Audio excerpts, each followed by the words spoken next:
આજે આપણે ચણાના લોટનો શીરો બનાવીને તૈયાર કરીશું. તો વિડીયો ખાસ જોજો અને મારી ચેનલ ઉપર નવા હો તો સબસ્ક્રાઈબ કરી દેજો. ફેસબુક પરથી જોઈ રહ્યા હોય તો ફેસબુક પેજને ફોલો કરી દેજો, જેથી રોજ નવા વિડીયોના નોટિફિકેશન મળતા રહેશે.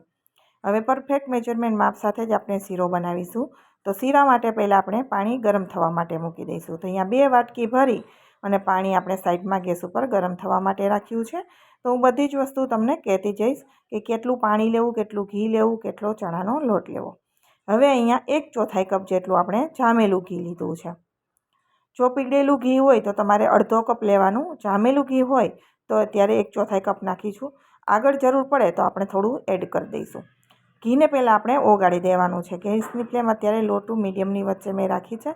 ઘી સરસ ઓગળી જાય પછી જ આપણે એની અંદર ચણાના લોટ નાખીશું. તો અડધો કપ ઓગાળેલું ઘી સામે 1 વાટકી ભરી, એટલે જે વાટકી મેજરમેન્ટ કપ તમે રાખો એ જ રાખવાનું. તો મેં 1 વાટકી આ ચણાનો લોટ લીધો છે, એની સામે આપણે 2 વાટકી પાણી ગરમ થવા મૂક્યું, જે વાટકીનો લોટ ભરેલો છે જ, અને એ જ વાટકીના માપથી આપણે અહીંયા અડધી વાટકી ઓગાળેલું ઘી લેવાનું. જામેલું હોય તો 1/4 કપ જેવું લેવાનું. અત્યારે આપણે એને પહેલાં મિક્સ કરી દઈશું. હવે ઘી મને થોડું ઓછું જણાય છે, એટલે ફરીથી આપણે 1 ચમચી એડ કરીશું, વધારે નહીં.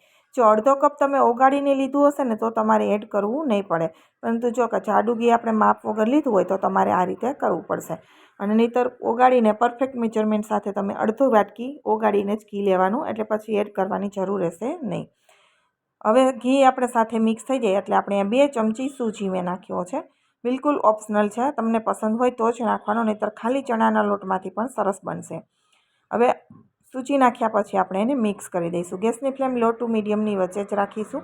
અને જેમ આપણે મોહનથાળ શેકતા હોય અને જેમ શેકાતો જાય ઘી છોડે અને એકદમ ફ્લફી થઈ જાય, એ જ રીતે તમે શીરામાં પણ થશે અને સુગંધ પણ તમને મોહનથાળ શેકતા હોય એવી જ આવશે. તો અહીંયા તમે જોઈ શકો છો કે આપણું જે મિશ્રણ છે એકદમ સરસ શેકાઈ રહ્યો છે શીરો, અને ઉપર ફ્લફી થઈને આવતો જાય છે. ધીમે ધીમે કરતો એનો કલર છે એ બદલાઈ જશે.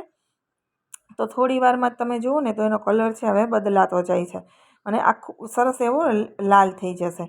ત્યાં સુધી આપણે એને શેકવાનો છે. સુગંધ પણ એકદમ સરસ આવશે અને શીરો છે એ લાલ થઈ જશે. તો અત્યારે બેટર છે બધો કલર બદલાઈ ગયો છે. હવે થોડું લાલ થઈ ગયું છે અને આપણે જે મોહનથાળ શેકતા હોય એ જ રીતે બેટર આપણું બનીને તૈયાર થઈ જાય. તો શેકાવાથી તમને ખબર પડી જશે. સુગંધ પણ એટલી સરસ આવશે અને કલર પણ એકદમ બદલાઈ જશે, રેડિશ થઈ જશે. એવો કલર થયા પછી ગેસની ફ્લેમ લો કરી અને 1/4 કપ આપણે ગરમ દૂધ નાખવાનું છે.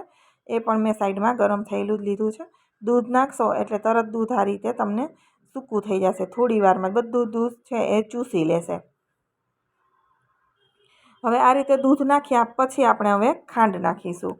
તો ખાંડનું પ્રમાણ ના તો શીરો વધારે ગળ્યો ના તો મોરો, એવો શીરો બનીને તૈયાર થશે. જો ગળપણ તમને બહુ પસંદ હોય તો તમારે પોણી વાટકી ખાંડ લેવાની. અહીંયા મેં 1 વાટકી ચણાના લોટની સામે અડધી વાટકી ખાંડ લીધી છે, જેથી શીરો છે એ વધારે પડતો ગળ્યો પણ નહીં અને સાવ મોરો પણ નહીં, એવો બનીને તૈયાર થશે. ખાંડ મિક્સ કરી દઈશું. ત્યાર પછી આપણે એની અંદર પાણી એડ કરીશું.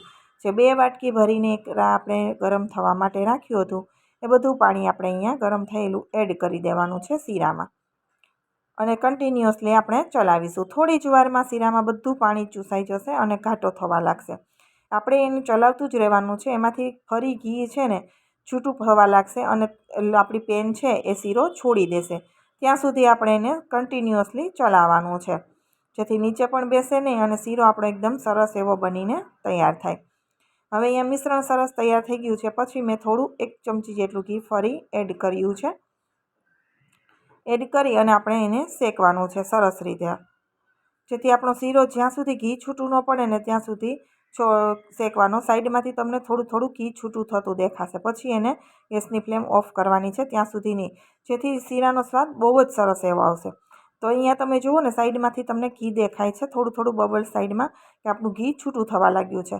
અહીંયા મેં પેનને પણ શીરો છોડી દીધો છે. હવે નાખ્યો છે એલચીનો પાવડર. તો આ રીતે તમે શીરો બનાવશો ને તો તમારો શીરો પણ એકદમ પરફેક્ટ અને ખૂબ જ ટેસ્ટી એવો બનીને તૈયાર થશે. એકવાર તમે આ રીતે જરૂરથી ટ્રાય કરજો. હજી હું સતત ચલાવું જ છું કે તમે જોઈ શકો છો કે એને પેન બિલકુલ છોડી જ દીધું છે. હવે આપણો એકદમ પરફેક્ટ શીરો બનીને તૈયાર થયો છે. તો રેસીપી પસંદ આવી હોય તો વિડીયોને લાઇક આપજો અને વધુમાં વધુ લોકો સાથે શેર કરજો.